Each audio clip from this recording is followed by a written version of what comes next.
Yeah, this is a pretty poor performance from TYT on Ukraine, in my opinion. This isn't the first time I've seen this argument used to oppose aid to Ukraine. Last times it was with the Patriot air defense, this time it's with the jets. I think both times they were wrong, and I respect Anna a lot, but I think she completely missed the ball in this one. I am a big fan of Anna Kasparian. I've not been following Cenk Uygur as much, but I'm a big fan of Anna Kasparian.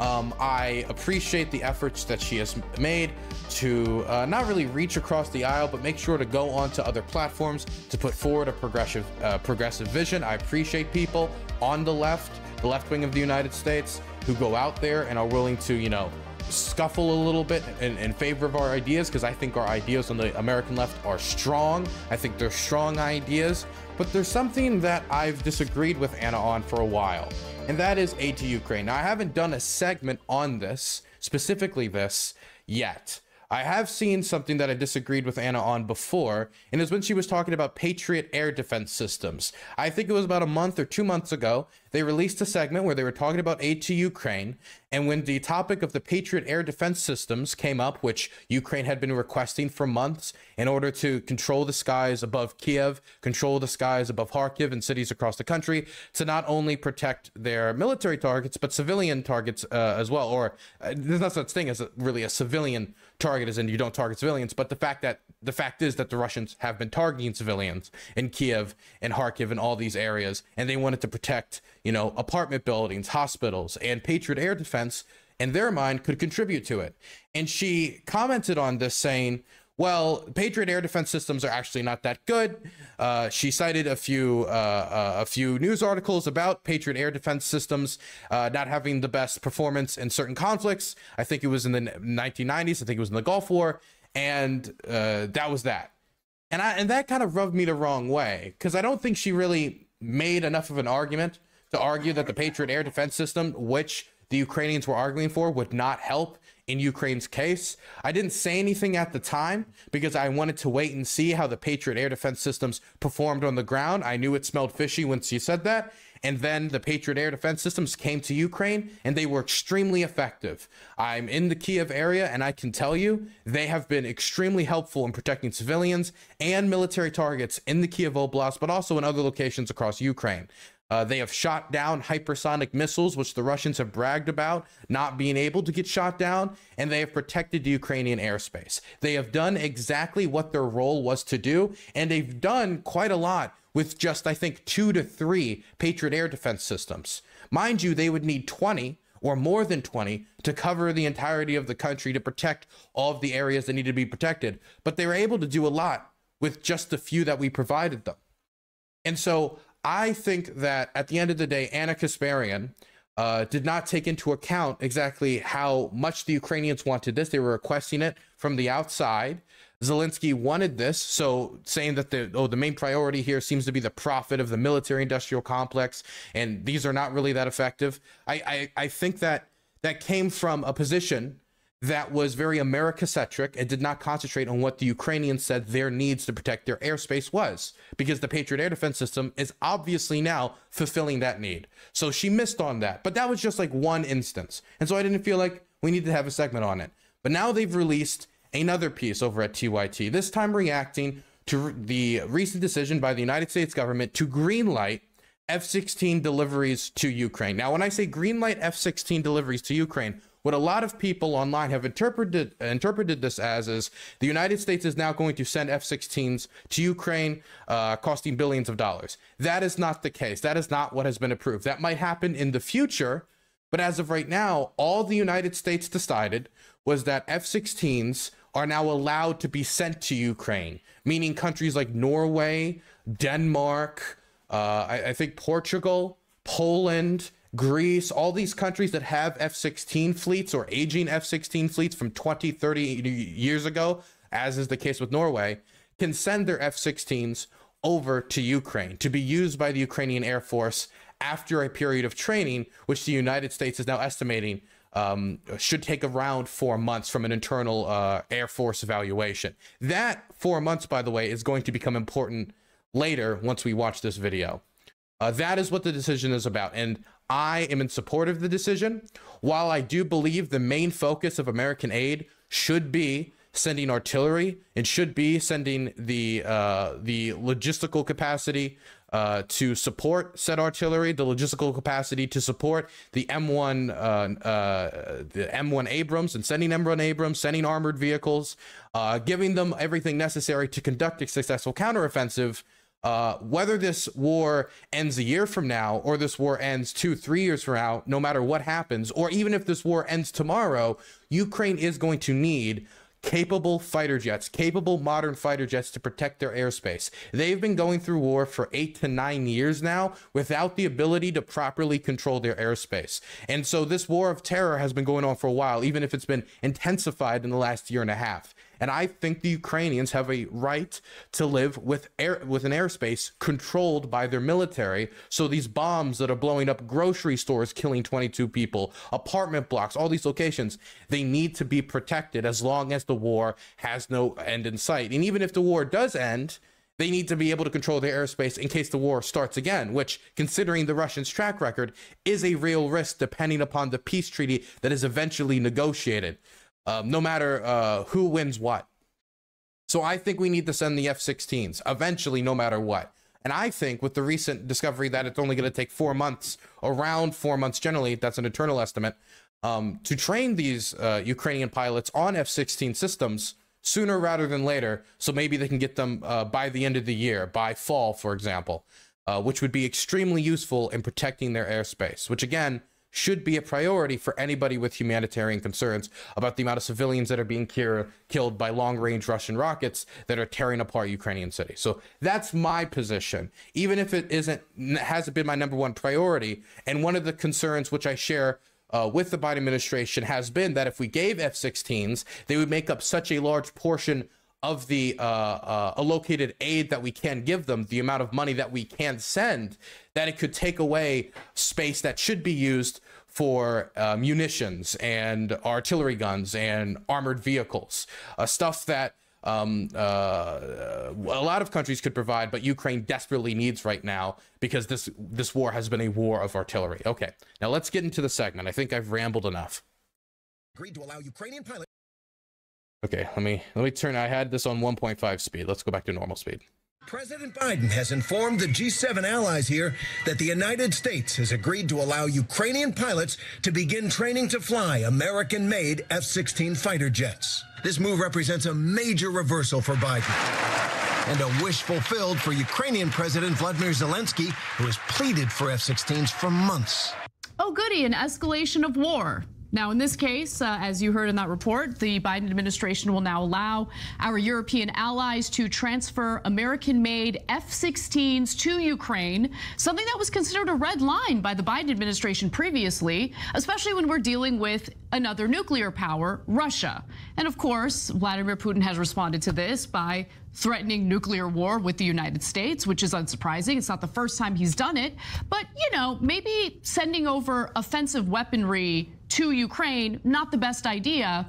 And there is no end in sight for this war. In fact, the idea of sending I want to let her finish her point. I wanted to stop and respond, but I don't want to, just jump on every single little thing. So I'm just going to let it go a little longer, then I'll start to respond. No end in sight for this war. In fact, the idea of sending F-16s to Ukraine makes it abundantly clear that the United States and its allies intend to continue engaging in this war for at least 18 months, possibly more, because there's some training necessary in order to ensure that members of Ukraine's military are able to operate F-16s. Okay, so we got to stop there because there's been a lot said, a lot of information left out, and some disagreements that I want to put forward. So at the start, the idea that sending the F-16s is an escalation, oh goody, what an escalation. So she doesn't like that we're sending over the F-16, not that we're sending over the F-16s, but that we're just giving approval for other countries to send over the F-16s. So this decision doesn't even necessarily mean we're spending any more from the United States to send F-16s over. It's just that we're allowing other countries who are willing to send F-16s from their own arsenals over to Ukraine. She doesn't like this decision because it's an escalation. Now, here's my question. What are the Russians going to do? What are they going to do if it gets escalated? The situation escalates through us sending F-16. Are they going to invade Ukraine? Are they going to bomb civilians? Are they going to try to take over Ukrainian cities? Are they going to try to assassinate Zelensky, which they've already tried to do multiple times? They even tried to do it at the start of the war. Are they going to, you know, bomb villages across the country? Are they going to start using anti-personnel mine? These are all things that they've already done. What could they possibly escalate to? Now, the thing that she puts forward is that they're a nuclear power. And the danger of escalation with them is obvious because, you know, world go kaboom. She didn't put it that way, but that's what she brought up, is the fact that Russia is a nuclear power. But the Russians have yet to give any specific threats when it comes to nuclear weapons outside of the vague threat that they've had since the creation of the modern Russian Federation, which is if the integral territory of Russia itself is threatened, as in its territory itself is threatened, they're going to lose this oblast, they're going to lose this area, they're getting invaded by an outside force, say a NATO invasion. That would be the scenario where they use nuclear weapons. And they reserve the right to use nuclear weapons in that scenario. Nothing has changed up to this point that indicates that they're preparing to use a nuclear weapon in response to military aid shipments, in response to any of the weapons that we've sent over. There's a lot of braggadocious behavior, a lot of chest beating, a lot of, you know, our nukes could do this, our nukes could do that. And a lot of talk on Russian state TV that's extremely, it's extremely dangerous in and of itself, because they're talking about we can engage in one last, basically, great trial with the West and fight to the end, yada, yada. That's dangerous, but listen to what comes from the actual Russian government officials. Listen to what comes from Vladimir Putin himself when it comes to specific threats. Is there a specific threat of, oh, if you do this, we will nuke you? As in, if you send this weapon, we will nuke you. If you send this, the world is going to explode. If you send this, then we will use a tactical nuclear weapon in Ukraine. They did not make that commitment for anything specifically. It's always extremely vague. Let me give you an example of how this helps the Russians, while also meaning they don't have to deliver on any of their threats. They say that if the integral state of Russia is threatened, as in its territorial integrity as a nation state is threatened in and of itself, like its nation state, then they can use a nuclear weapon to defend themselves. Technically, under the current Russian constitution, Crimea, Donetsk, Luhansk, Zaporozhye, and Kherson are part of Russia. Now, under international law, that isn't the case. Everybody knows that that's occupied Ukraine. They invaded and occupied it, and they've engaged in brutal behavior and quote-unquote pacification efforts to occupy the territory and keep it under their control. Now, there was some fear that if we were to engage, if the Ukrainians were to have a successful counteroffensive against the Russians, they could resort to using a nuclear weapon, because technically, under the Russian constitution, that is Russian territory. But then when the Ukrainians pushed them back from Kharkiv, out of the Kharkiv Oblast, that concern didn't turn into anything. It was like, well, but that's different, because the Kharkiv Oblast, they never technically annexed that. It was like, okay. Then the Kherson Oblast, an oblast that they did annex, they were pushed out of the capital of, they were pushed over the Dnieper River, pushed out of the majority of the population, where the majority of the population of the Kherson Oblast is, and nothing happened. There was concern that if we sent over tanks to the Russians, this threat could escalate, and nothing happened. There was fear that if long-range missiles were sent, this threat could escalate. British then sent over the Storm Shadow missiles, and nothing happened. And now there's a threat of, if we send F-16s, it shall escalate. Now this announcement has been made, and the Russians have once again done nothing outside of rhetoric. I'm not saying that the Russians will never, under any circumstances, use nuclear weapons, but they have taken none of the steps to ready themselves to use nuclear weapons, and the nuclear posture has not changed in a significant enough way for us to indicate from that they're genuinely preparing to use nuclear weapons. The United States hasn't changed its nuclear posture in response, and if we succumb to just the most basic of chest beating on what is essentially a global terror threat of we will use nuclear weapons if our invasion of another country fails, all we're going to do is encourage that behavior down the line. And I would really not like to encourage that behavior down the line. What message does it send? to every tin bot dictator or any country in the world that you can invade a country, fail on every level, then get the pushback from that country that you invaded, and then in the middle of a war, you can just change the entirety of nuclear doctrine on the world stage and say, not only can we use a nuclear weapon if our nation state is threatened. Ben 9224 got a tier 1 subscription. Let's de-escalate the war by helping Ukraine win. Thank you for the tier 1, Ben. I really appreciate it. But now also, if we invade other countries and our invasions fail, we can use nuclear weapons and we will break that nuclear taboo. The Russians know that that's a ridiculous stance. It won't be respected on the world stage. And that's just one of the few scenarios where you can get countries like China and India, who both have neighbors that they don't want to be emboldened in the use of nuclear weapons. In India, it's Pakistan. And in China, it's North Korea, who they want to keep on a leash. And if there's any country in the world who don't want to be emboldened when it comes to the use of nuclear weapons, it is the North Koreans.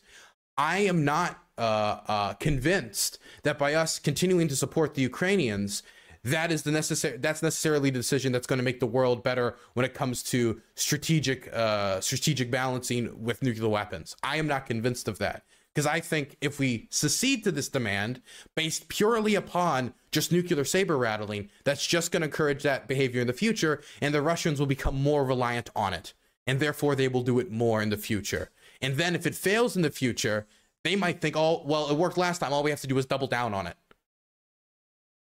Also, there was other things she said. What were the other things she said? I'm sorry. I really wanted to respond to that in depth.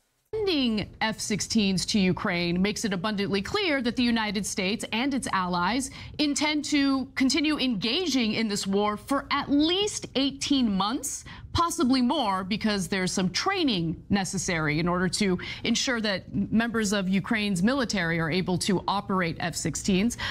Okay, so I think there's another thing that I'm forgetting that I wanted to respond to, but this segment is so big that I don't want to spend too much time at the very start. What Anna's saying here is just outdated information. I don't think this was done by malice. I assume this was just done because she wasn't following the developments on the F-16 program when it comes to the Ukrainians very closely.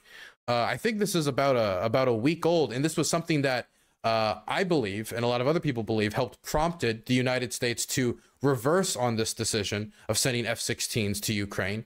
And it's that there was an internal, there were internal documents from an Air Force assessment that showed that the original estimate that was given by an American government official, a Pentagon official, that it would take 18 months to train Ukrainian staff, Ukrainian fighters, fighter pilots on F-16s, was wrong.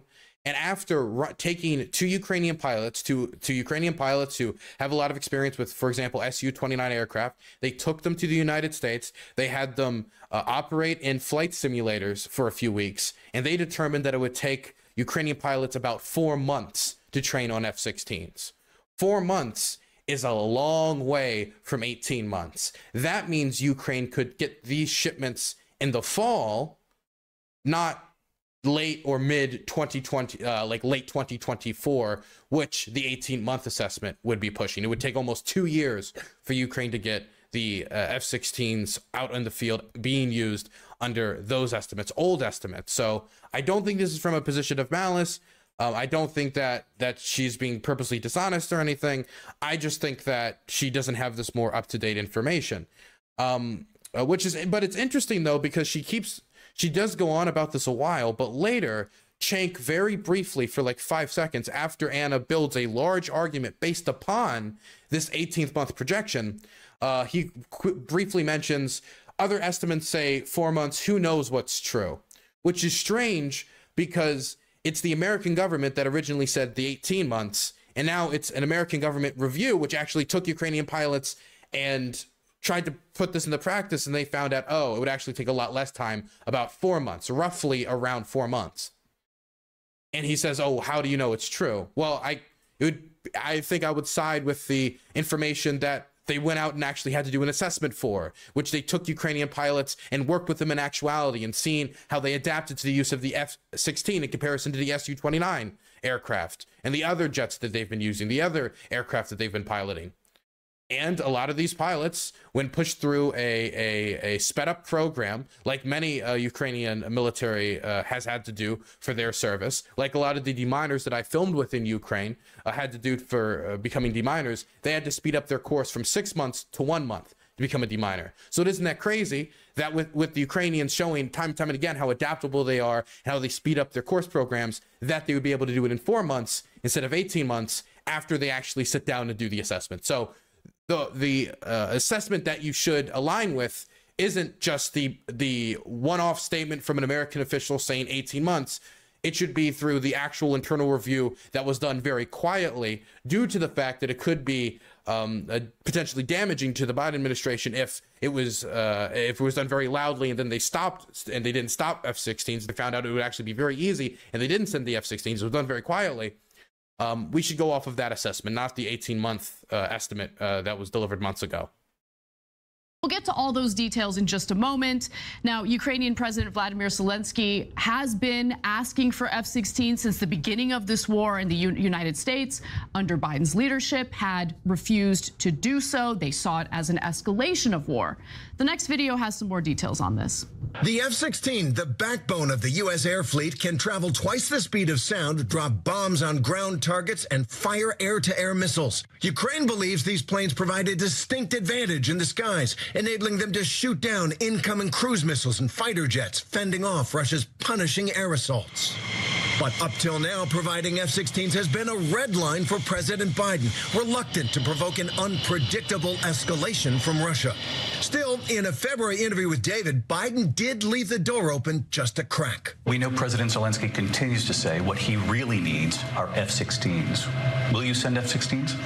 Look, we're sending him what our seasoned military thinks he needs now. You don't think he needs F-16s now? No, he doesn't need F-16s now. That was what he said in February, but... Now, to be clear, when Biden says that, it was under the idea that Ukraine doesn't imminently need F-16s for a counteroffensive, for the spring counteroffensive that's coming up, and they don't imminently need F-16s to stop the Russians from advancing. But in the long term, they will need F-16s to defend their country. They will need some sort of fighter jet squadron, advanced modern fighter jets to defend their country. And the more of them they have, the more secure Ukrainian airspace will be. And if they have enough, they might actually be in a position for them to do some air attack with these aircraft to help counteroffensive maneuvers in the future. No matter what, they're going to need modern fighter jets for their country, whether now or later, for them to have a secure airspace to dissuade further Russian invasion in the future and for the current war. We've just found out from this internal assessment about a week ago, which Anna's unaware of, I assume, or is failing to mention here, or is not taking into consideration, takes away the element of, well, we can wait because they're not going to even be able to use this for any operations in the near future anyway. So we can wait to do this then maybe after the war. Now that we found out that they can be trained much quicker, it makes sense to do it sooner rather than later, because maybe it can be utilized in this conflict and in any potential conflict if the Russians try to invade again, and could be used to dissuade a future invasion, because the Russians would know Ukraine has decent air defense. Ukraine has a decent air force. Clearly, he has now changed his tune. Now, for the moment being, there's no indication that the United States is going to transfer its F-16s to Ukraine. It's just that our allies will be doing so. But let's keep it real. Eventually, the United States will be doing so as well, because it's an opportunity for, we know what it's an opportunity for. Send them more weapons. That creates a need for the United States to replenish its weaponry. And that means more money for the defense contractors who are absolutely salivating over this war that is now quickly becoming an endless war. And I'll explain more of that in just a moment. But Cenk, okay, so just quickly, it is true that America might one day make the decision that we should send our own F-16s over. The reason why F-16s, by the way, are a good fighter jet option for Ukraine is because there's just so many of them out there, and they're a lot more readily available to a whole host of nation states in NATO and the EU, and therefore they're easier to replace, they're easier to get parts for, and there would be more on hand to be sent over to the Ukrainians. Now, there's a lot of other nation states that can send these F-16s. Norway, Denmark, I believe the Netherlands, Portugal, Poland, Greece, a whole host of countries. I'm only naming a few. There's, I think, like 5,000 in use around the world. So there's a lot of potential sources for F-16s for Ukraine. So I don't think it's necessarily a given that we're going to necessarily send the F-16s. I understand the motivations he's talking about, but a lot of our aid is segmented where we can only give them so much of a certain amount of money that we have available. The reason, for example, one of the major contributors, and this was talked about in the recent AP report published about the internal investigation, not the internal investigation, but the internal debate in the Biden administration about whether to send F-16s. This was a month-long process before Biden made this reversal. One of the things that contributed to the reversal on the F-16s was the fact that they could greenlight other countries, and other countries were approaching Secretary of Defense Lloyd Austin saying they wanted to send the F-16s. So the question about, oh, this is going to strain our aid to Ukraine, because if we allocate all these funds for the F-16s, then we're not going to have money for the artillery shells. We're not going to have money for the Abrams. We're not going to have money for this, and we're not going to have money for that. So there was a real reason for the United States to hold back on sending F-16s, and there's still a real reason for the United States to hold back on F-16s when the United States is still insistent that for the counteroffensive that Ukraine wants to carry out, the most important thing that they need is more artillery shipments, more artillery barrels, more armored vehicles, stuff like that. Even if they also need air defense, and which, by the way, they probably would. I think there's a good argument to say that they need air defense more than the F-16s in the immediate sense, and they still need, of course, fighter jets to protect their airspace. I wanted to give you basically what I'm saying. If that didn't translate, there's only so much aid that we have allocated for the Ukrainians, and the F-16s would take up a very large section of that aid, meaning we would have less funds for other portions of the aid that the Ukrainians desperately need. Why would we send the F-16s and limit the amount of aid that we can give them for the other stuff that they need that other nation states can't provide them? A lot of the other Western NATO states can't provide, a lot of the Western EU states cannot provide, when we can have the other states provide those F-16s, like Denmark, Norway, etc. So it might still happen. It depends on how much funds eventually get allocated for Ukrainian aid in the future. This is becoming a more politically divisive issue between Democrats and Republicans in the United States. Maybe that'll change in the future. I hope that we have a decent amount of aid allocated for them. But in the immediate sense, I don't think that's a foregone conclusion, as Anna concludes here. I think that's a little shallow. An opportunity to jump in. Yeah.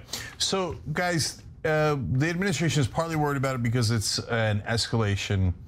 I would say that's the minority concern. They're not really talking about the majority concern, which they mentioned in some articles, but they mentioned it in passing as if it's the smaller concern. I don't think so at all, for reasons I'll explain here. The larger concern is they don't want the technology to fall into the wrong hands, mainly the Russian hands.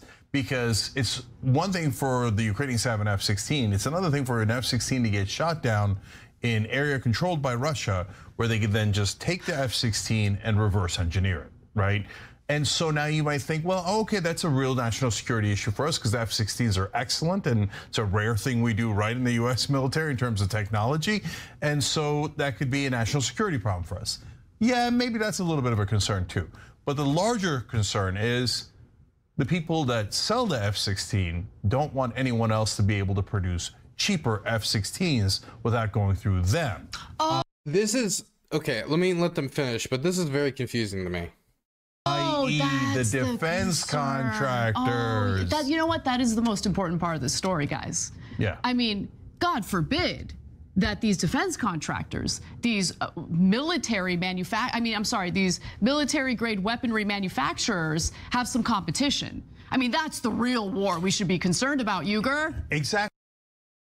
Okay, so first off, I do think it would be bad if Russia was able to attain higher tech in order to engage wars in nations like Ukraine better, considering how they've used their military tech up to this point. But putting that aside, I don't know where this is coming from exactly. It is true that there is concern about Russia obtaining American, tech through warfare.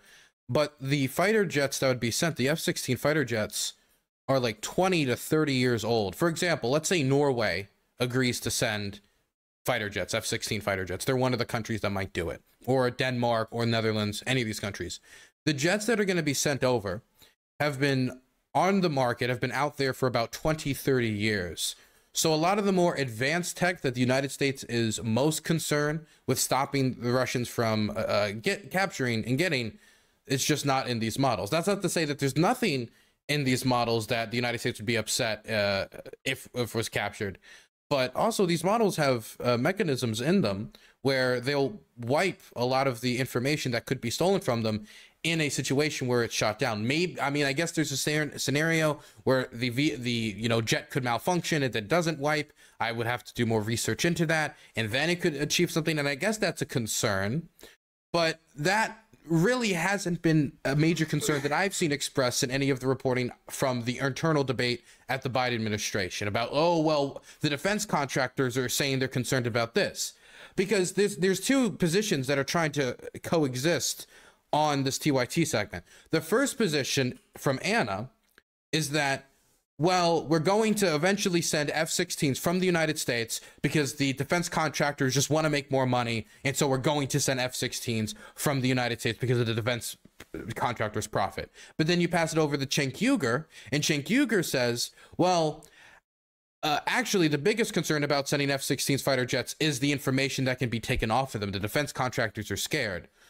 So how can we conclude that we're positive that these F-16 fighter jets are going to be sent over to Ukraine from the United States if those same defense contractors which made the F-16 are scared that Russia might get 20 to 30 euro technology from the F-16 fighter jet that crashes? Why would they be so eager to send F-16s if they're also very scared about them being captured?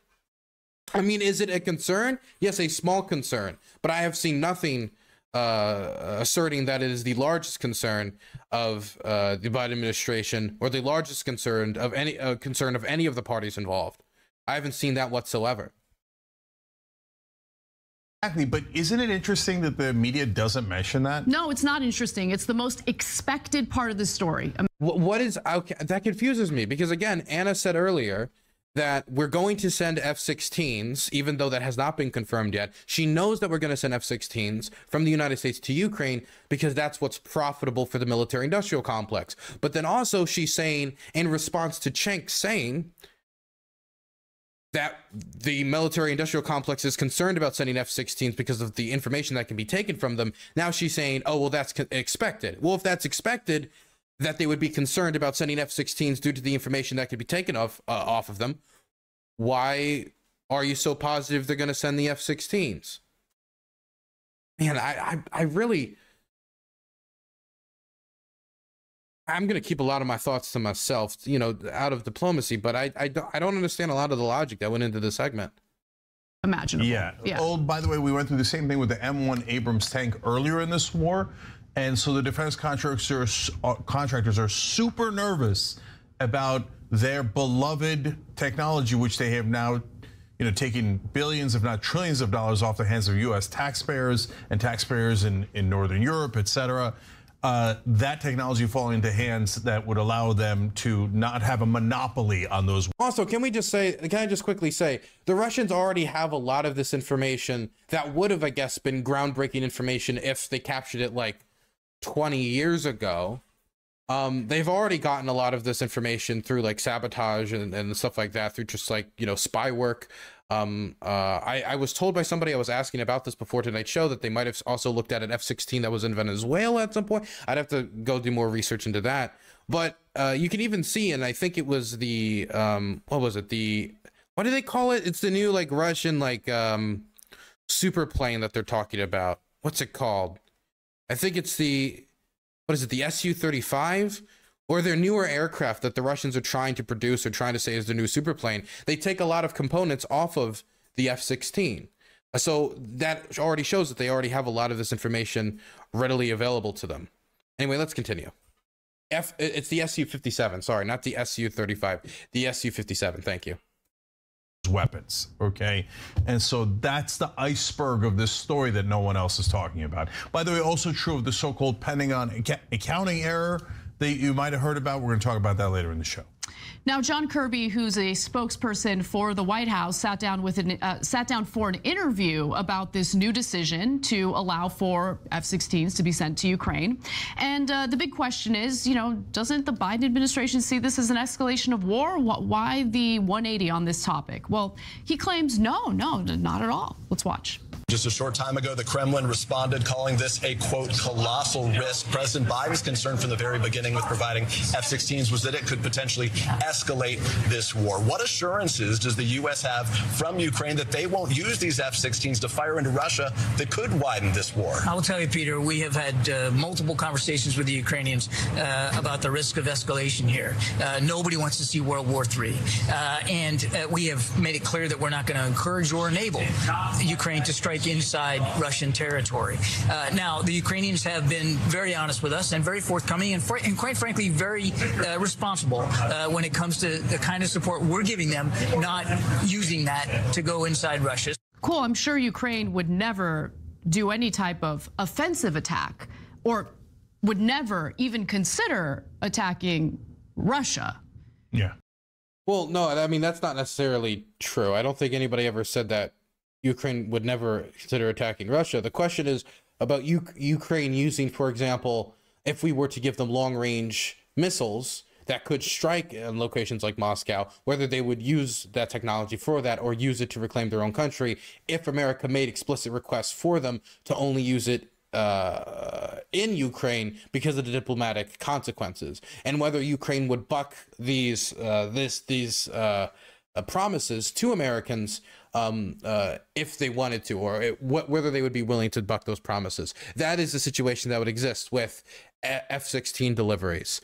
But I mean, I don't necessarily know if the Ukrainians will or will not abide by that promise. They might not. I really don't know. But again, I also don't think it's a foregone conclusion that they would disrespect that promise, because it would probably be hard for them to ask for more F-16s in the future from the United States if they ever wanted to actually convince the United States itself to give them F-16s, if they were using them in ways that they explicitly promised they would not use those F-16s. But we'll have to wait and see to see how the Ukrainians use them.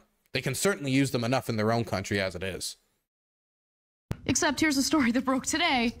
Ukrainian official confirms group of Ukraine-allied Russians crossed into Russian territory and attacked town.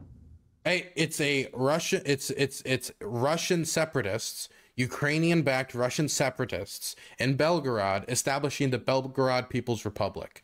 That's the true and honest way to talk about it. Thank you very much. Let me give you some more context, but before I do, Cenk, seems like you have some thoughts on this. I do. Listen, guys, the Ukrainians are not going to want to violate an agreement with America because America could cut off further weapons, etc., that they need. So would they attack the Russians right away? No, unlikely with the F-16s. But it depends on how desperate they get. So let's say they think that we're not going to send them any more aid, which is a possibility at some point. They think, well, we already have the F-16s. And understand why they might want to use them inside Russia, because Russia's firing missiles at Ukraine from inside Russia. And the only way to stop those is to bomb them inside Russia. So it only depends on how desperate the Ukrainians are. Once they have them, they have them. So can we just at least... I mean, when we say it depends on how desperate the Ukrainians are, I think there's a situation that they're desperate and desperate to get more aid, and therefore they wouldn't. But if there is a situation where they've gotten so desperate where they would explicitly disregard American orders to do this, in that situation, what would the risk be anymore?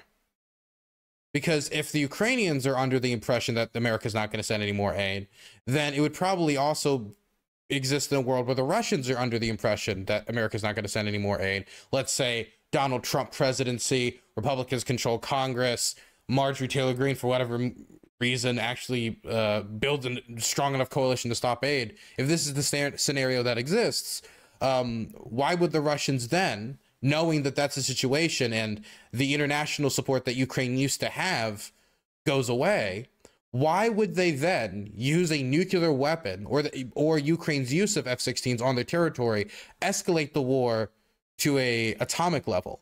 I don't understand why it would. If anything, I would think Russia would do everything in its power to make sure that it doesn't inspire the United States to get re-involved in the conflict by breaking, for example, the nuclear taboo, which would push the United States, because of private commitments America has made to the Russians, if they were to use atomic weapons in Ukraine, that would push America to get back involved, back into sending aid, more aid than ever.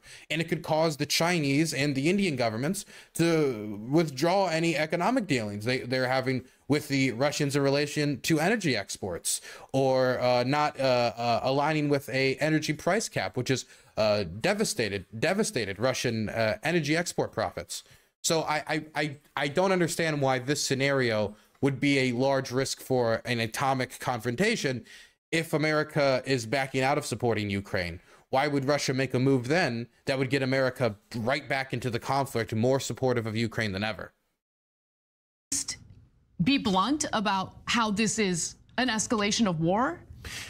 Come on, Cenk. Really? It is. Like, I know. You really think Ukraine is under the impression that if they violate any agreement with the United States, that the United States would stop sending them weapons? I mean, it could lead to them if they violate an agreement that they made to use a certain weapon. I think it could stop America from sending more of that certain weapon in the future. Not only because, you know, it shows that they couldn't be trusted with that certain weapon, and from the Biden administration's perspective, but also the Biden administration would not want to humiliate itself if it was like, here's weapons, don't use this, and then they immediately used it in that way.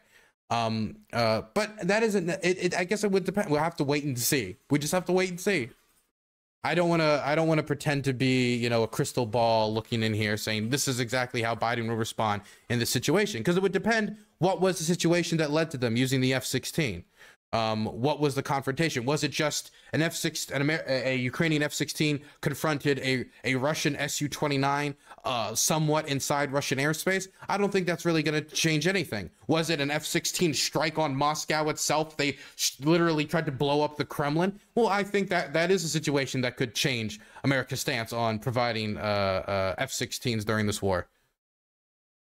Are you insane? No. Come on. And look, there's a reason why we would care. And we don't want instability because that could affect the stock market. So it's not like we have any pure motives, but we do have motives. There are a lot. I think a lot of people really want to simplify it to why are we sending aid to Ukraine? Profit, blood, and the profit of the war machine, the military-industrial complex. There are a lot of people who support Ukraine because they believe in the Ukrainian struggle, because they believe it's a democratic struggle. I think there are a lot of lobbies and special interest groups and voter pools and people and organizations all around the world that affect American policy towards Ukraine. It's not just, oh, we're just sending over all this aid because of profit. If it was that, then we'd be sending Ukraine a lot of useless equipment, a lot of stuff that they can't use.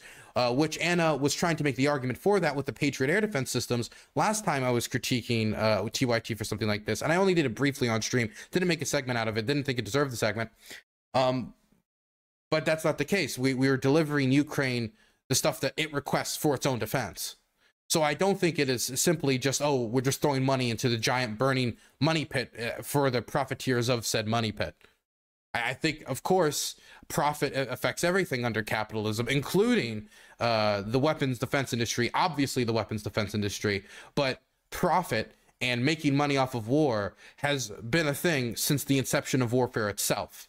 That doesn't mean that because, hey, weapons defense contractors and truck manufacturers and those who make military munitions were profiting off of American weapons shipments to the Soviet Union in the Lend-Lease program up until we entered World War II. Oh, we shouldn't do that because, you know, the bad people are profiting. I don't want to do that. I don't want that to be my position because it feels like that's somewhat like spite-based politics. Like, well, the bad people are making money, so even if this is the best outcome and this helps the most people, I don't want to work with this bad guy, so I'm not going to do it. You can acknowledge the problems with the defense industry, the problems with the specter that is the military-industrial complex. You can acknowledge the problems with the fact that we haven't been able to do an audit on the Pentagon. You can acknowledge these problems while also acknowledging the nuance that comes with sending aid to a country that is embattled like Ukraine is. For not escalating past this, but this is definitely an escalation. And by the way, don't get me wrong, Will we escalate even further?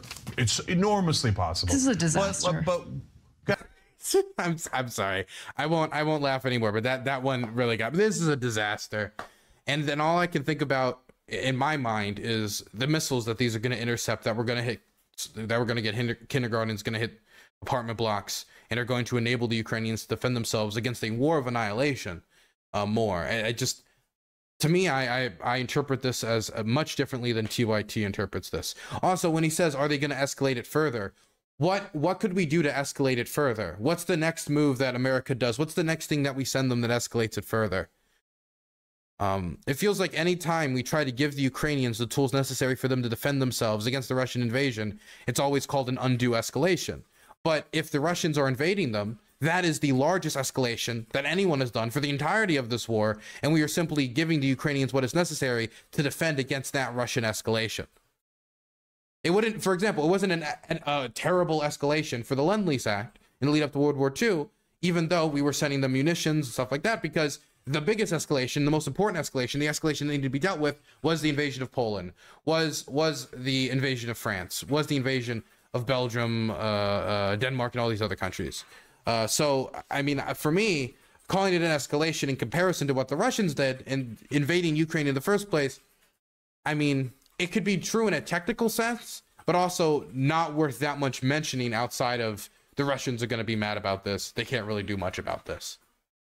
Guys, there's the theater as always and the real world as always. And the theater is, my God, we care about those brave Ukrainians. And is there some truth to that? Yeah, I think there's some truth to that for some people, right? But that's mainly the theater. When you get to the real world is how much are people going to make off of it? And so it's not just the defense contractors, it's also the oil. This isn't very simplistic. I feel like this is just very simplistic analysis. Like, he's like, oh yeah, there are people who generally want Ukraine to win, but the real reason we're involved is defense contractors. That's the real reason. So why Ukraine over the other conflicts? Why Ukraine over Central Africa, or why Ukraine over Sudan?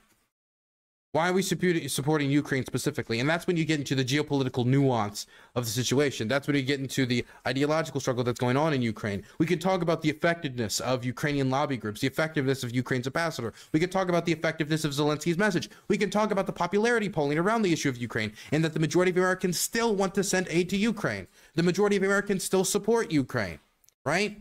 I don't like this unnuanced analysis of, well, at the end of the day, it's just all for the weapons defense contractors.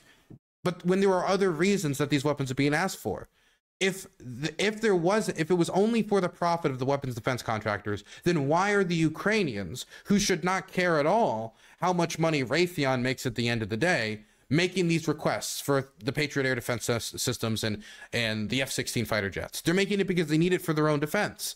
And the Patriot air defense system, which, again, this is the last time I mention it because I feel like I'm bringing it again up too much, which Anna kind of heed and hawed last time it came up on the Young Turks Network, has now been deployed in Ukraine and is saving lives. And so obviously it seems like, oh, maybe the Ukrainians had a good reason for regressing the Patriot air defense systems. Maybe the Ukrainians know what they need to defend themselves. Maybe the Ukrainians are interested in not going kaboom. And so I don't think it's that simple. I don't think it's that simple at all. Oil and gas industry, and we cut off the Russians' gas supply into Europe. Now we're replacing their supply. So, and then there's the banks who gambled on the gas, and there's the banks who gamble on the defense contractors. So there's a world, like probably hundreds of billions of dollars here, definitely, on the line for all those different industries. And they're constantly sending lobbyists to talk to politicians, including the White House, lobby, to make themselves more money. They don't care about our interests, the Ukrainian interests, etc. And that is what's driving a lot of the lobby groups. Lobby groups exist for a spectrum of special interest groups, corporations, and political causes, including Ukrainians. Ukrainians have their lobby groups as well. Ukrainians have people who go to America many of which actually I know who have gone to America to speak to American politicians to try to convince them about the need for supporting Ukraine, the democratic struggle that's going on there. There are people, I know this is crazy to believe, but there are people in Congress who genuinely, ideologically, and morally support Ukraine's defense against the Russian invasion. I know, I'm not saying this is the case for Cenk, but for some people that's hard to wrap their mind around because of how separated we are from Congress and from these people. But those people do exist. Are there going to be a few ghouls in there who at the end of the day is like, well, you know, at the end of the day, a quick time's a quick time? I'm sure there are. But it is not as simple as, you know, just the gears of the military-industrial complex is being covered with the blood of the innocent. I think there's a little bit of nuance that needs to be used here.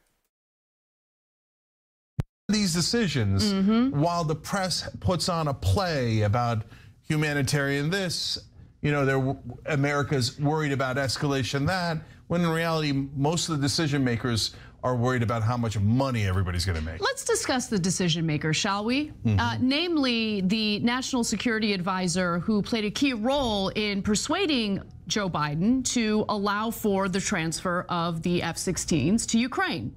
And that person's name is Antony Blinken. Now, what was Antony Blinken up to after he was advising the Obama administration on foreign policy? What? Wait, 1 second. Let me look something up.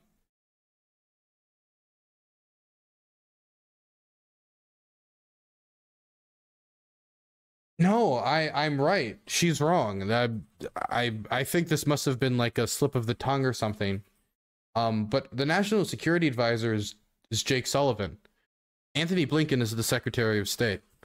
I assume she just got the Secretary of State and National Security Advisor mixed up. Policy in Afghanistan, you know, the same foreign policy that extended and expanded upon Bush-era trash foreign policy. What did he do after that, right? That little space in time where, you know, it was between Obama and now the Biden administration. Humanitarian work is my guess. No, top guess. No.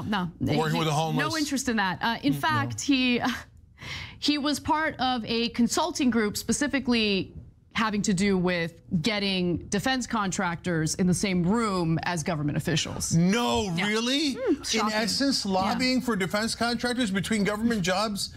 By the way, all of this is valid critique you can make of why people got certain jobs and conflicts of interest. Outside of whether somebody is good at their job or whether if somebody can do the job well, somebody having conflict of interest is something you obviously take into account before they get put in the position like Antony Blinken, like the critique they're giving of Antony Blinken here. But it isn't, when it comes to the F-16 story, outside of the valid critique about the cozy relationship between defense contractors and the United States government, I do just want to bring up that it wasn't just Antony Blinken who were advocating for F-16s to be shipped to Ukraine, to be sent to Ukraine, or to be at least green light for other countries to send F-16s to Ukraine, not even America sending F-16s to Ukraine. Secretary of Defense Lloyd Austin was originally one of the people who came to the Joe Biden and said we should do this after speaking to Norway and the UK and the Netherlands and Denmark, and they came to him and was talking about how they wanted to send F-16s to Ukraine. They were talking about sending F-16s to Ukraine. So Lloyd Austin came to the Biden administration and said, hey, I think you should do it. I think this is a good idea. Antony Blinken was one of the people who was also very in favor of it. I think Jake Sullivan, the National Security Advisor, was also very in favor of it. Many different EU countries were very in favor of it. In fact, it was that Secretary Lloyd Austin talk and the conversation that had happened at the G7 summit with these countries that Zelensky had conversations with, independent of the United States, about sending F-16s to them, that eventually convinced the Biden administration to send the F-16s, because it wouldn't, not for them to send the F-16s, but give it the green light, because they wouldn't have to be the ones actually footing the bill, meaning they could concentrate on artillery shipments, armored vehicles, etc., other equipment. So just, I mean, I really feel like a little bit more effort should have gone into the segment. Oh, really? In essence, lobbying for defense contractors between government jobs at State Department? Huh? Well, golly gee. And if we're just saying that this is just purely motivated by profit, then we would have to say that this is a profit-driven conspiracy between, if we're saying this is solely the reason, which I don't think Cenk is saying, but I think he's emphasizing this being the motive for them being sent way too much when there are legitimate reasons for Ukraine to have F-16s. If it was just this profit-driven motive to support American defense contractors, why is it that Germany, who historically has not been sending weapons to Ukraine before the 2022 invasion, in fact has been very slow and dragging its feet, and a lot of other countries are fine with these F-16s being sent, even if they themselves are not going to be sending F-16s. This isn't just like America made the decision to escalate the war. It's a bunch of other countries, America's allies, and now Ukraine's allies, that want to send their own F-16 arsenals to Ukraine. And we gave them the thumbs up. So is this a plot by Denmark and Norway and all these other countries as well to make profits for the weapon defense contractors? I think the importance of the F-16s for Ukraine's long-term security is not being emphasized enough in the segment. Yeah, I bet this is...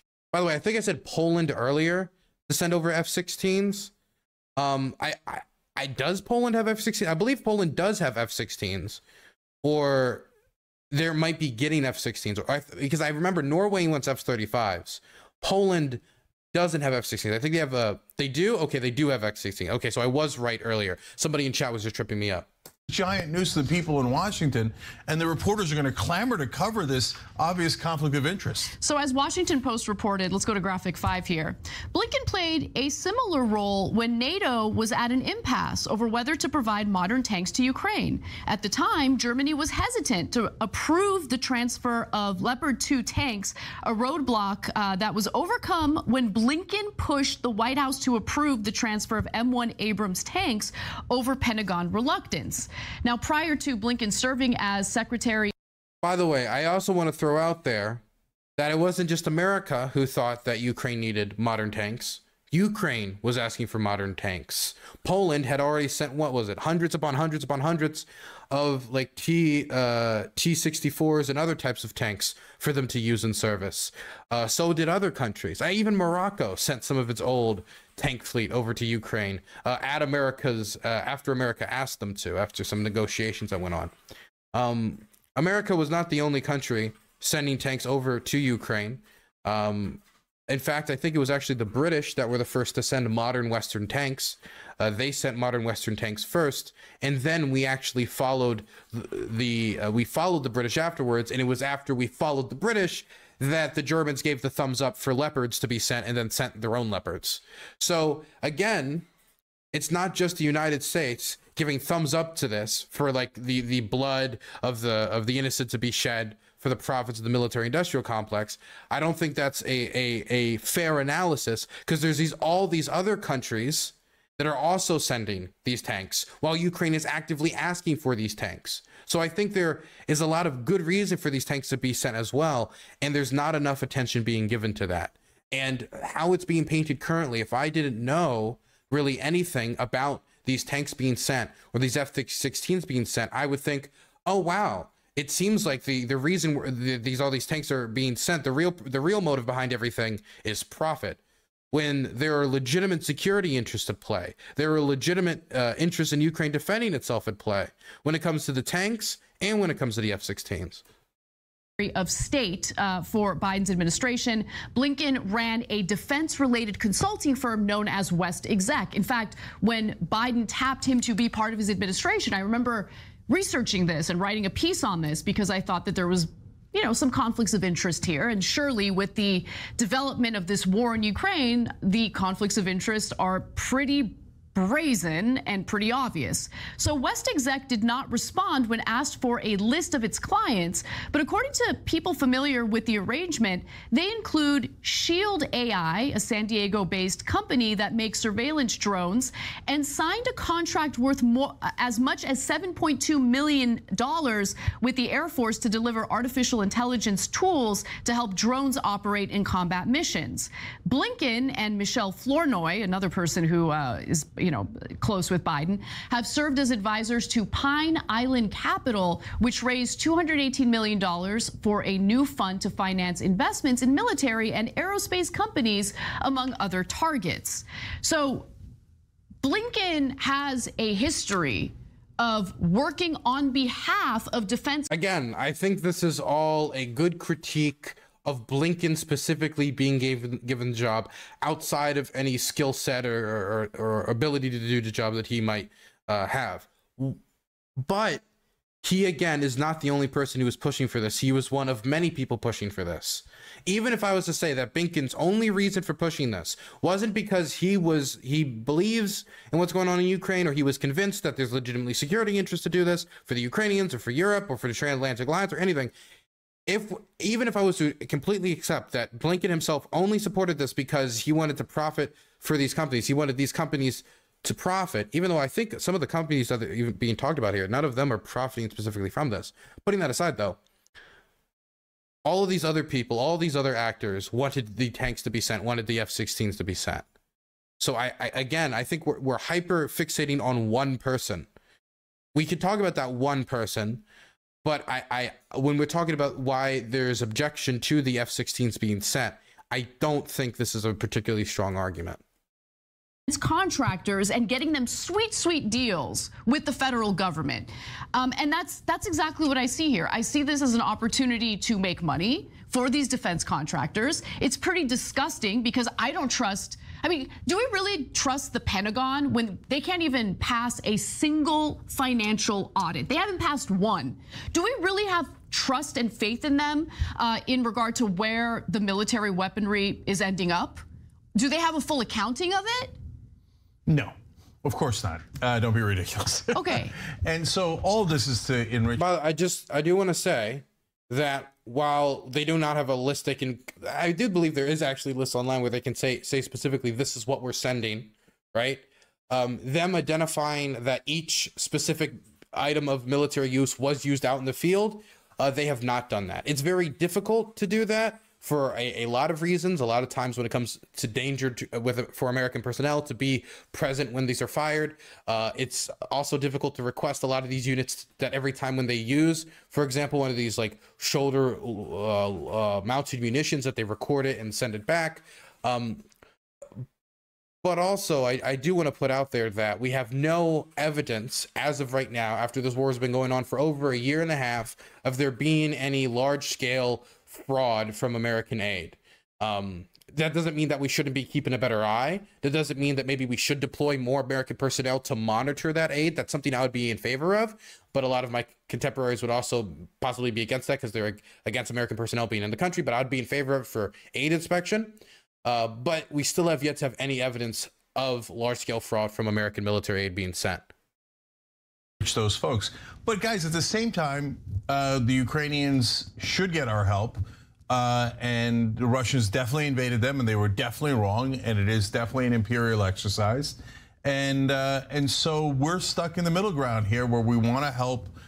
Good people like us want to help the Ukrainians. Okay, then push the peace talks without getting robbed in the process. Yeah, peace talks. Okay, we don't actually. The United States government isn't actually interested in ending the war. Let's be 100% honest about that. Well, that's definitely true. Well, okay, so, let me just let her finish. True, because they're not encouraging peace talks, because that is not in the Ukrainian interest, if you ask me. And the reason is that the U.S. has a separate interest, is because the longer the war goes, the more Russia is depleted. And, from our national security interest, the people in charge want Russia as depleted as possible. It's a proxy war. So since it's a proxy war, and we're not the ones that are directly involved, Russia is. They're the ones that are getting weaker and weaker and weaker as their military gets depleted and run into the ground. So terrible. And even if they quote unquote win and get parts of Ukraine, still their military will have been devastated. Their pipelines will have been shut down. Or the sanctions will blown up. Yeah, or blown up, and that literally happened. And it's probably one of our allies, if not us directly. There's no evidence of that. There's been no evidence provided outside of I think an unconfirmed, undisclosed source from Seymour Hersh, who also made a bunch of other claims that were very strange. But we don't really know, and I don't want to do the crystal ball. And so we will take advantage of all the things that happen because of the war. Okay, let me pause it here and just talk about the peace talks thing for a second here, that America just cares about using Ukraine as a proxy to weaken Russia. That could be one of many reasons why America is supporting Ukraine. There's a bunch of different reasons why different congressmen, the majority of congressmen and women and senators, continue to vote for and are in favor of sending aid, and the Biden administration itself. Some are convinced by the ideological struggle where, you know, Ukrainian soldiers and Ukrainian personnel or Ukrainian lobbyists, Ukrainian people in their district go to them, talk to them saying, I don't want my country to be annihilated. We've seen the largest mass graves in Europe since the Yugoslav genocides, with over 440 bodies uncovered in Izium, mass graves uncovered in Bucha, Russian quote-unquote cleansing operations where they were executing military-aged males detained in the Kiev Oblast, or anybody that had any association with the government or the military in any fashion. The torture, the deportation and kidnapping of children, which the International Criminal Court has designated a crime, and some people are trying to use to make the argument for genocide, at least a cultural genocide, a genocide of the nationality going on in Ukraine. There's a lot of war crimes and horrific stuff that's going on, as well as an attempt by the Russians to smash Ukrainian democracy and rob them of their sovereignty that has convinced some people to support Ukraine. Others support Ukraine because they don't want to have to deal with the war down the road. They don't want to kick the can down the road. Others support this war, not support this war, but support Ukraine because they want to see the Russians weakened so that they can't invade other states again, like Georgia, for example. That's why a lot of Georgian groups are very supportive of aid to Ukraine, for example. There are some groups that are in favor of it because it just weakens the Russians, period. And they want the Russians to be weak, just generally, because they don't want them to pose a threat to, say, Estonia, Latvia, Lithuania, or other states that they could invade. And they see, some people just see them as an American geopolitical ally, and that's why they support aid. There's a million different reasons why aid is supported. Now, you can, in my mind, work with people that you don't agree with on exactly why you're advocating for a cause and still advocate for that cause. For example, the quest for Ukrainian liberation. Liberation must be taken. Liberation is not given. And I think that we need to help them take their liberation and force out the Russians. But you can work with people you disagree with on that. I'm perfectly willing to work with people that I would disagree with, say, on healthcare policy, maybe more conservative people who are not in favor of more socialized medicine, which I'm in favor of, because I think it's for a good cause. Just like I assume someone like Anna Kasparian would be willing to work with, say, Rand Paul if it had to do with ending the drug war, even though she obviously would not work with him on, say, cuts to Social Security or Medicare. And so but that puts good people in the same basket as people who have no interest in humanitarian issues and are just trying to make a buck off this. And it's an uncomfortable.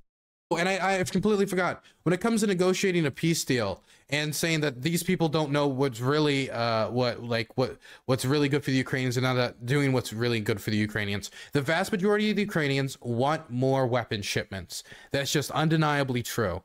All the polling seems to indicate that. I can tell you from my personal conversations here on the ground that the majority of them want more shipments, not only because the air defense systems, which Anna has not been in favor of sending in the past, are saving lives actively, like the Patriot air defense system, which she thought, like, again, just a gift to the weapon defense contractors.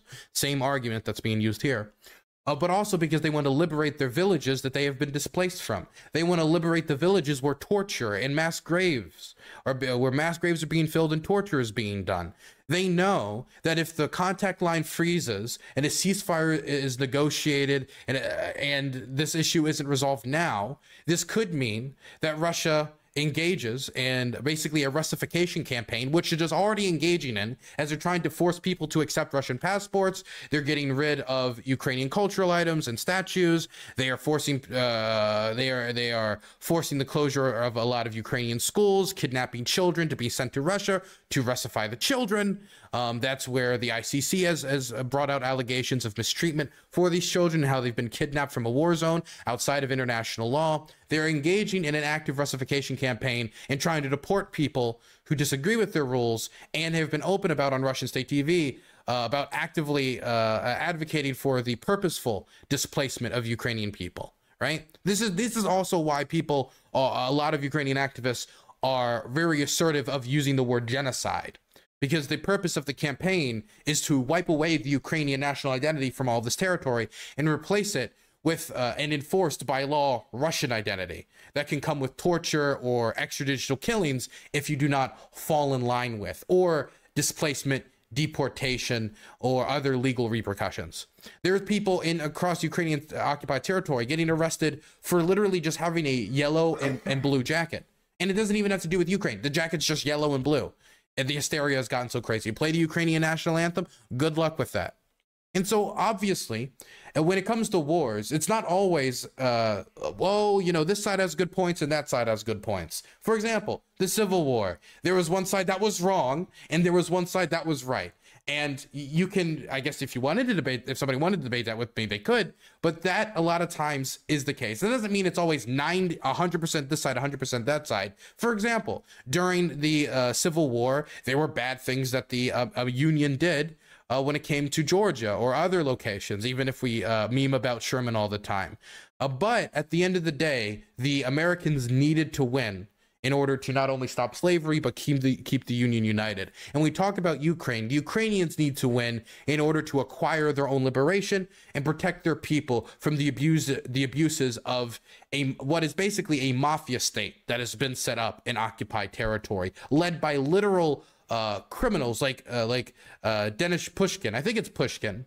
What's the name of the Donetsk guy, the leader of the Donetsk People's Republic? He's the guy who ran that multi-level marketing scheme, MMM. Donetsk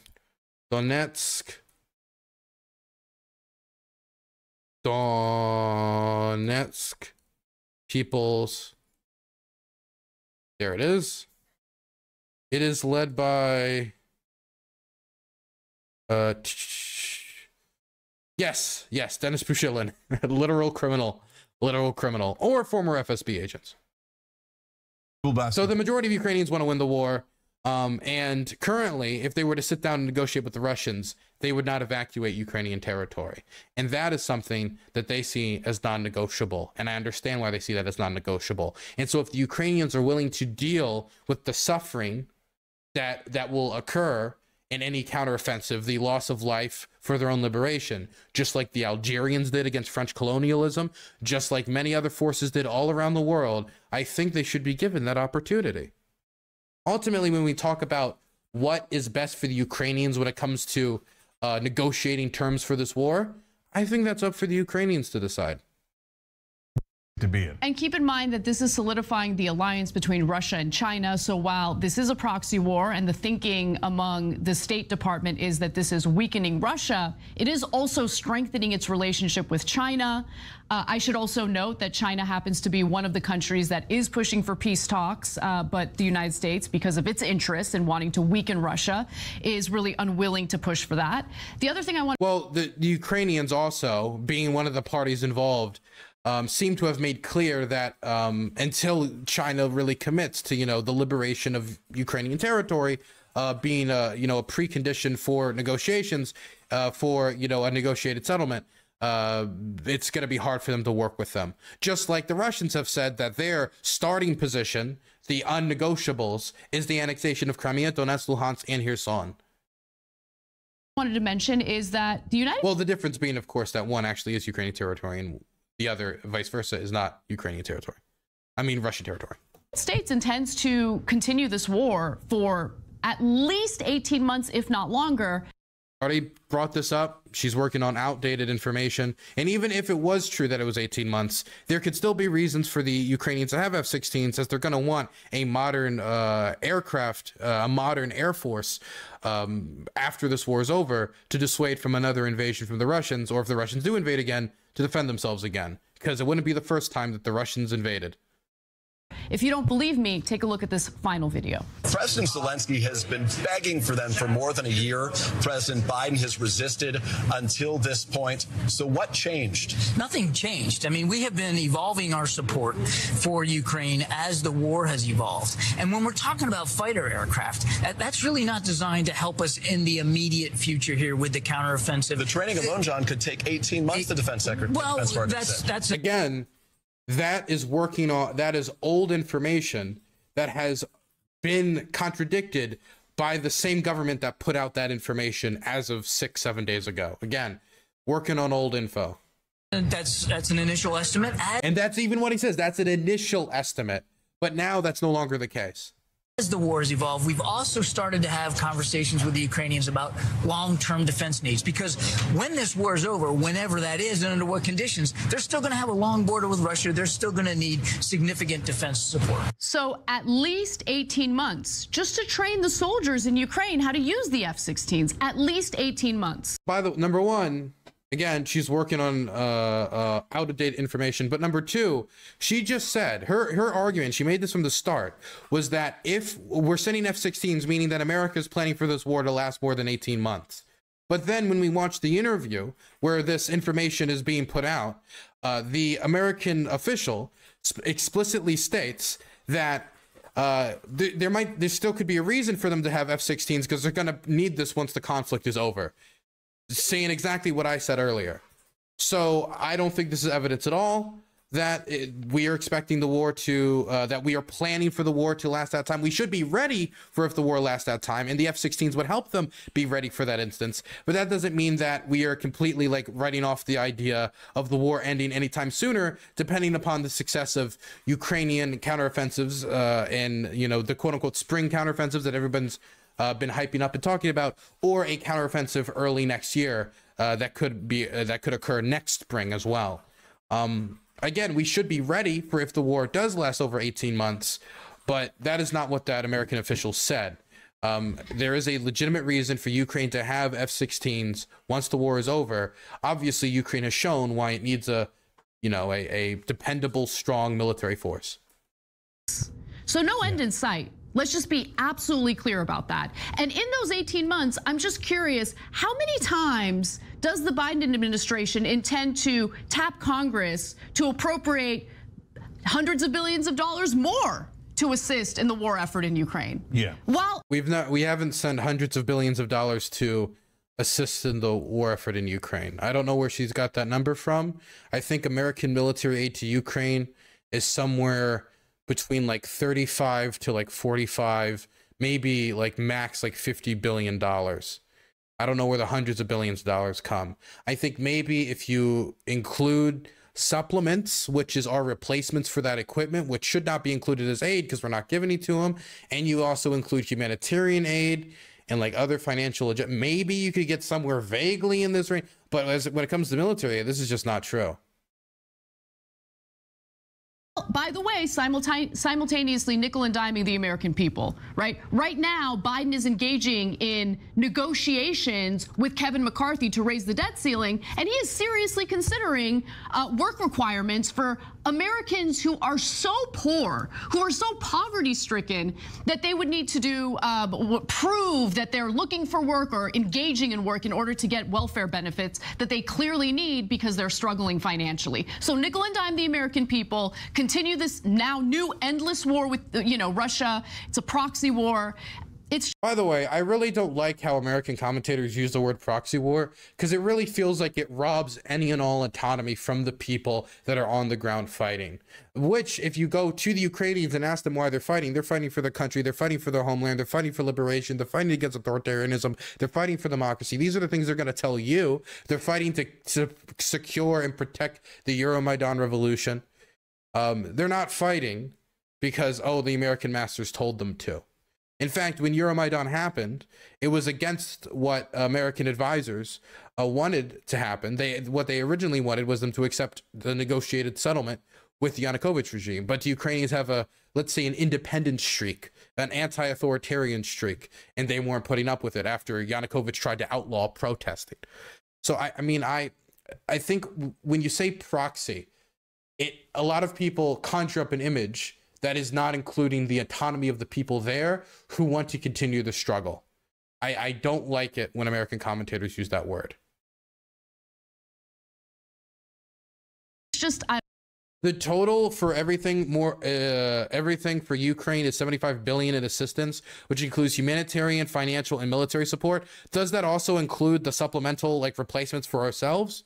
But again, like when people say hundreds of billions, hundred billions of dollars to Ukraine, I think people are just trying to say, oh, it's a lot of money. They're not actually thinking about the numbers in their head, or maybe they've seen somebody on Twitter like say $100 billion this, $100 billion that, and the number gets like stuck in their head. You'd have to send me a source on the 75 though. I don't know. I think that the way the U.S. has now decided to handle this is pretty disastrous and continues to get worse. So some estimates have them being trained by the fall. It's impossible to know. But the bottom line is, I mean, the estimates that have them being trained by the fall is backed up by actually having Ukrainian service people come to F-16 flight simulators and operating in them and seeing how they perform. I think that estimate is a lot more accurate than the 18-month estimate that was given beforehand with no assessment done of the capabilities of American service members in the Air Force. Ukraine is doing a spring and summer. Here it is. How much aid has the U.S. sent Ukraine? I'll let that load in the other tab. Offensive. They will definitely not, the F-16s will definitely not be ready by that offensive. But I also want to temper your expectations there because I see a ton of BS in the mainstream media. Honestly, nothing but BS in that regard. Why? If you are new to politics and news and you didn't follow what happened during the Iraq War, Afghanistan, etc., you might not know that whenever the New York Times starts writing about a new offensive and around the corner after that, we're going to win the conflict, that is untrue 100% of the time. I don't really know of many mainstream news outlets saying that this new offensive is going to end the war and it's going to be over and it's for sure. I don't really know of many mainstream news outlets doing this. I really don't. I'm sure there's some people on like social media who are very eager and saying things like, oh, you know, the Ukrainians are going to smash through Zaporozhye and they're going to take Crimea, and being like, obviously those estimates are unbelievably optimistic and they can be disregarded in my opinion because they're not really based in anything. These people are not experts, but I haven't seen that really on, I don't know, like on CNN. I would like to hear about the segment though that says something like that, because that would be something reasonably to criticize if anybody was saying that this counteroffensive is likely to end the war. The counteroffensive that's coming is not likely to end the war, but it is likely, or at least a very real possibility, that it could liberate a decent chunk of territory, just like the Ukrainian counteroffensive in Kharkiv did and the counteroffensive in Kherson did, which helped the Ukrainians liberate, in combination with the territory that was pushed back from Kiev, more than 50% of the territory that the Russians have occupied since the February 24th invasion of 2022. So I do think that when we talk about the throes of this war, that the Ukrainians certainly have put themselves in the position to take some real military victories on the battlefield. And we're just gonna have to wait and see if that's the case. But I'm just not familiar of like these news stories that victory is right around the corner. Maybe a few opinion pieces. Heard that same story in Iraq, I don't know, 80 times. Oh, a new offensive, and then we're going to end the insurgency right after that. It never ends. It just goes on and on and on forever, for decade after decade. And every time the Pentagon says us or our allies are... I mean, an insurgency in Iraq and the war in Afghanistan is very different than the Ukrainian defense against the Russians. The idea, thank you very much, the idea that the war in Iraq or the war in Afghanistan could really even be compared to the Ukrainians pushing out the Russians, I think is silly. The war in Iraq, the war itself was done in 28 days. 28 days. Most people don't know how quickly we smashed one of the largest militaries on the planet. It was the occupation that was hell for the Bush administration. The reason why there's that picture everybody knows, like mission accomplished with like Bush like giving a thumbs up, that was after the 28 days in Iraq getting smashed. But there was no plan for the Americans to deal with the insurgency that they then had to deal with, and that led to the years and years and years in Iraq and troop surges, etc. Afghanistan, we were fighting a counterinsurgency effort against people in caves for 20 years. This isn't comparable to the Ukrainian military, which is a traditional standing military that has lasted against the Russians for over a year and a half and has liberated over 50% of its territory. Now, I can understand if Cenk was to say, look, there's a good chance that this war doesn't end this year and it goes into the next year. But we're saying decades and decades and decades. Get out of here. The war in Ukraine is not going to last 20 years or 12 years. It's just not sustainable, at least under current rates. Maybe if it freezes, and if you include the last 8 years of frozen conflict in the Donbass, except for 2014 to 2015, maybe then you could make the argument that it's possible for it to get to a decade. But if we're talking about from where we are now and the escalated amount of military aid that we've given to Ukraine, no, we're not talking decades. It's just being hyperbolic. In my mind, I just think he's being hyperbolic, and he's comparing like apples to oranges. We're doing a surge, and we're going to win right after the surge. It is literally never ever true. Okay, so it is never true that we're going to win a war after this battle, after this offensive. Okay, I assume that when commentators were saying we're going to win the war after the Battle of Berlin, like I would say they were right. Like there is estimations of once we take this place, once we take this battle, once this battle is won, the battle is over. That's happened in a lot of wars. I just think that Cenk has, his perspective has been tinted by the fact that the majority of his political commentary has been done in the age of the war on terror, where we're not fighting traditional military forces that have breached their way into another nation's land, but a war on terror, which is a lot more vague and a kind of like malleable enemy. One day it's Al-Qaeda, next day it's Al-Nusra, next day it's ISIS, right? Unless you want to start saying, maybe the Wagner Group is the Russian version of the ISIS. I don't know. Look, I think his commentary is just being tinted by the last 2 decades of American foreign policy. When this foreign policy crisis that we find ourselves in now is very different than the war on terror. So don't buy that load of crap.